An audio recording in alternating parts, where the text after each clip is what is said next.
Hello दोस्तों, कैसे हो आप लोग? आई होप आप लोग अच्छे होंगे। तो ये मैं वीडियो बना रहा हूँ और ये वीडियो बनाया इसलिए कि मैं कुछ फल लाया था जो तवा डैम पे गए थे। पिछली वीडियो में देखा होगा आप लोगों ने, मैं विजिट थी हम लोगों की। हम और पंकज पाल जी दोनों लोग गए थे, तो तवा डैम पे गए थे। वहाँ से मैंने रास्ते से कुछ फल लिए थे, तो वो फल आज पक गए हैं। दिखाते हैं आप लोगों को कौन से फल हैं। अगर आप लोग जानते हो कमेंट में ज़रूर बताना ये कौन से फल हैं।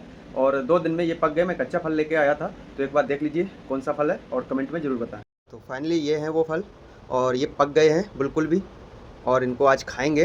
तो देख लीजिए आप लोग कौन सा फल है, तो ज़रूर बताएं। और ये रास्ते में बिक रहे थे तो हम लोगों ने ले लिए थे, तो मैंने थोड़ा अखबार लगा के और कार्टून में रख दिए।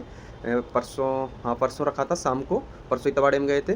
और कल और आज अभी खोला मैंने, तो देख लीजिए अभी ये पक गए हैं। अब इनको खोल के दिखाते हैं। ये देखो बिल्कुल पक गया है, ये देखिए सारे फल पक गए हैं एकदम। देखते हैं खा के कैसा लगता है। तो ये सारे फल पक गए हैं, तो इनको खाएंगे। तो आज के लिए इतना ही, मिलते हैं नेक्स्ट वीडियो में। तब तक के लिए बाय बाय। हमारे पेज को फॉलो करें और कमेंट करें कौन सा फल है।